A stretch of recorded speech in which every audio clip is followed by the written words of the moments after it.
Hey, we are live on our Wednesday call, and it's our MD Excellence call. Definitely look into it. Definitely look into our Austin Men's Development free Facebook group. If you're not there and you're a guy that's looking to better yourself, you should be. Now, on our membership courses, and you can find out about these in the links below, or if you go to the page that's hosting all of this, there'll be links about it. You can find about our membership where there's paid groups. Those are pretty awesome. Like right now, we have a call with 14 people. It's 10:22 p.m. Austin, Texas time, and we have guys from all over the world talking about stuff, and we've probably had 30 dudes in on this call. We're in the third hour of the call right now. But I want to talk about two things that were posted on our Excellence board, which is a private board. You can't access it unless you're on a membership. But it's stuff that a lot of guys go through. And we're going to kind of mix these two because we mixed these two when we were dialoguing about it for the last 20 minutes or so. The first one has to do with a guy who just started going on dates. And he just started going on dates, and I'll read a brief synopsis of what he wrote without breaching his privacy and all that sort of stuff. And then another guy is writing about going bald and the problems that come with that. All right. These are all things that guys get in their heads massively about. And something that's very important about the entire dialogue of this is that we also have to work with you where you're at. All right. And we're going to get to this in the dating thing, and even with the bald thing, is that at a certain point, I can say to you, man, you should just go get laid. Man, you should escalate in these ways. Man, look, why are you wasting your time with this perspective about women?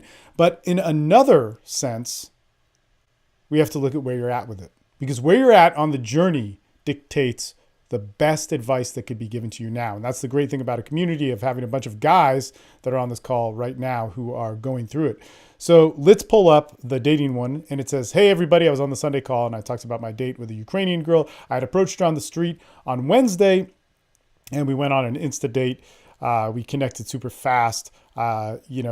Nothing too heavy in terms of touching or anything like that. I wasn't too comfortable with it. The second date was pleasant. I wasn't able to turn it sexual. I was wondering out loud if I should kiss her, but I was simply too insecure to go for it. Short story is we both liked each other. We both considered having sex with each other. We both liked each other in that way. I guess they discussed it, which is kind of cool. And, he said that, I have trouble moving forward and trouble with these sorts of things. And she said, okay. And now he says he's majorly in his head about it and he can't think straight, but thank you, so much for helping me out. It was a good encounter. I've never opened up so much with a person that in my life, but I'm really confused about this. All right. So I want to get to that, but then this other one is something that a lot of guys go through. And I guess, like I said in the call, we tied these together. So I just want to tell you guys a little bit about it. But it says, hey, does anybody have this experience with hair loss or going bald at a young age? What are some helpful mindsets and ways to handle the significant physical change in how we see ourselves and how others see us? And it can be ego crushing.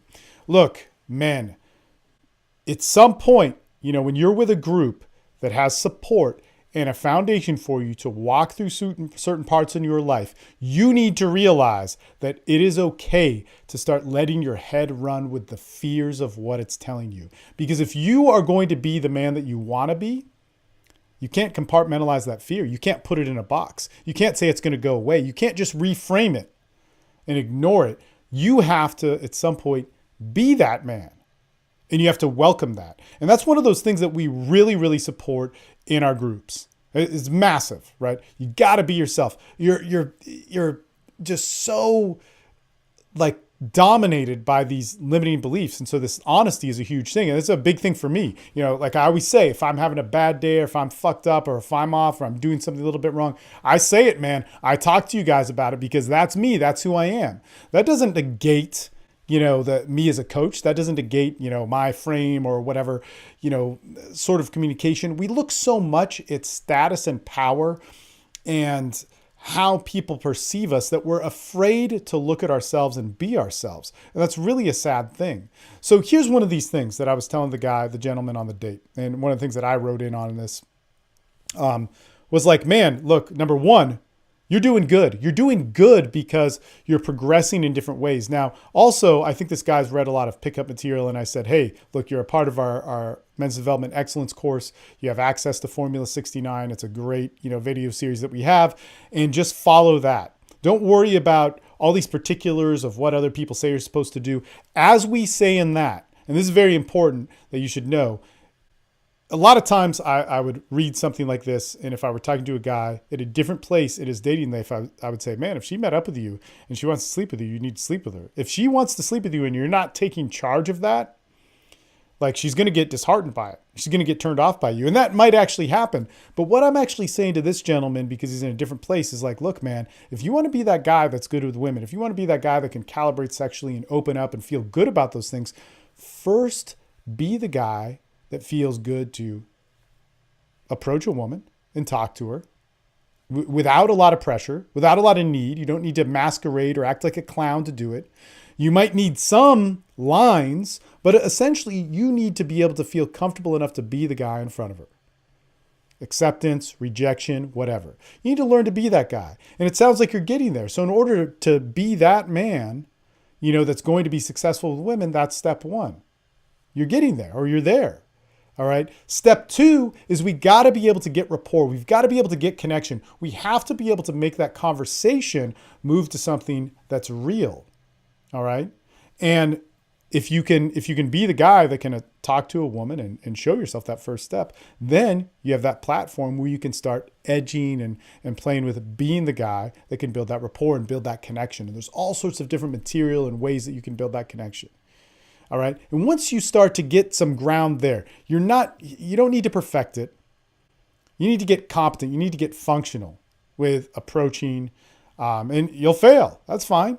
Right. And then going for rapport, and you'll fail. That's fine. Then you can start going like, hey, let's get some dates. Let's get some ways where we can connect intimately, you and I, on a planned excursion. That could be a 15-minute quick date. That could be a real date where we get dressed up and go to dinner. But let's start working that. And once we can be that guy that we've set the stage for dates, then we can set the stage for getting physical. All right. Those things like touching, those things like edging yourself into that realm of where you can start going for the kiss. And there's all sorts of different ways to say it. One of my favorite things, just to get it started, because so much of this with socializing, with life, our insecurities, we need to get to a point of functionality where we realize that it's a good thing, that we can do this, right? That this is possible despite what we walked in believing. Oh, I can't socially talk, or, oh, I'm going bald, or, oh, I'm fat, or, I'm too short, or whatever limitations that we perceive ourselves as. Once we get into functionality with that, then those beliefs start to change. But, and we'll come back to this, that gift of that insecurity coming up when we don't have anything, that's great, man. That's great. That's what's going to make you the Superman. That's what's going to make you the man that feels confident, is to be able to explore those things. So for this guy, look, man, just work up to that kiss. There's some great lines that you could say. It may not happen with this girl. It might happen with another girl. But that's fine, because it's your journey and that's life, man. Like, definitely don't get into the trap of seeing your dating life of like, oh my God, I have to keep working towards this. Or I worked so long to just get this date with this girl, and now she doesn't like me. Now I got to do it again. It's no problem. You'll be able to do it. No problem. And you have the support system to help carry you there. But great ways to get a kiss. One of my favorite things is just, I would say, look, I like you. I'm nervous as hell. And I think you like me. But if we were to have a first kiss somewhere, where would it be? Where could we go? So let's walk somewhere and just see what happens. We don't have to do anything. Let's just see what happens. And see what happens. Get to the destination that you guys agree upon and say, man, I think I would want to kiss you, and go for it. Don't make it a logical adventure of dialogue, of discussing back and forth. Make it an adventure of emotions and vision and all these different things. Now check this out. Dude, once you start getting those kisses, once you start getting there, then you could start working on that other perspective of masculinity that goes, hey, you can start using those like more, I guess, aggressive lines like, man, you have beautiful lips. They're like, wait, why are you talking to me that way? Man, that is hot. Geez, you just gave me this crazy thought, and come here. you have beautiful lips. I want to see what they feel like. You can start moving in those ways. You can start understanding how to move within a woman's psyche and mind, but we have to baby step up into those increments of dating and life and to get where we need to go. That's very, very important. And then this also ties in, and I guess I'll tie it in a little bit more of what we were talking about on the call, is the guy talking about who's going bald. Right now, it seems like an impossible thing. Both of you guys are in your head about it. And as you know, I get in my head about stuff. We all get in our head about stuff. But you're in your head about it because you don't see how it can work and function.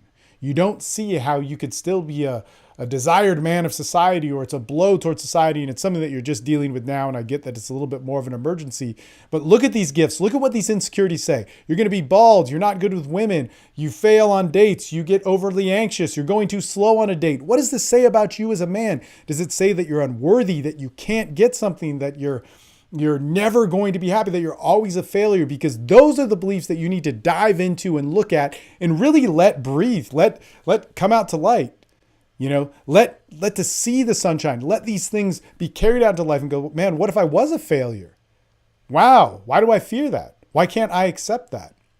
What does that say about me? What does it say that if I'm a failure for the rest of my life, or that if I am bald and undesirable by people, that God, shit, who am I then? Am I fooling myself? Am I rebelling against this? Am I trying to fight against it? Man, these are so important to get in touch with, because when we can relax this stuff and then we actually do get rejected, when we learn some skills to implement our life and put in front of somebody, we're not wearing a mask. We're being us. And guess what rejection feels like? When you're truly being you and you're okay with it. When you're okay with that fear. Not when you're being you and you're still hiding shit. It's like, oh, fuck. Okay, that hurts. That sucks. I guess it wasn't right. But I want what's right. I want what is going to work for me. I want what can be me and interact with and have that sort of relationship. That's so freaking important, right? And so I think one of those things is when we start to see resistance in life, whether it's going bald, getting rejected, not being good with women, screwing up on a diet again, not being able to get successful in some sort of like work venture that we're doing. Man, these are the things that help us so much in the window to ourselves, our failures. They're so fucking important. And when you're in a group, or especially you're in an ecosystem or a culture where people are going like, hey, it's okay to fail, let's talk about it. And you have a lot of guys who've walked through it. It gives you even more of an opportunity to explore them and get a little bit lost in them. And even, you know, fail more. Even hurt from it. Allow that sort of thing to come in. And also, you can listen to the stories of how those guys succeeded. That's very, very important. If you're somebody that is starting out on a journey to change, one of the first things that you're going to start to think of after you get past the excitement, after you get past the like, oh man, I'm going to do it. I just signed up for the Tony Robbins thing. I'm high-fiving. I'm going to walk through Kohl's. After you get past all that shit, you're going to start to get into the doubt. And the doubt tells you, I'm too short. My dick isn't big enough. I don't have a lot of testosterone. I don't have ambition. I can't think the same. I'm not good with women. I'm shy. I'm balding. I'm fat. I'm at these things which make it impossible for me to have my happiness. God, it's such a fucked up thing. How do I solve them? How do I get rid of them? Whereas at some point you have to say, how do I embrace them? Because once you start getting into the actual functionality of, let's say, being bald, and you start to get success with how people see you, with your dating life, with, you know, how you're respected by others, how people see you when you walk into a room, and you realize that good things can happen, then you can start to really, really come to the conclusion that those beliefs were just beliefs. And it was this weird chatter that had you buy into its drama, had you buy into its lie of what you're supposed to be, and yet you punched the time clock of that card and called it life. So much of us, and how we view ourselves is a distortion. And the only way to get to know what's the distortion and what's the stuff we should actually look at and change, we have to be able to analyze it, look at it, and see ourselves for who we are. Self-exploration, man, is something that we can do all the time, and yet none of us do it. And whenever pain brings us to it, start seeing it as a gift.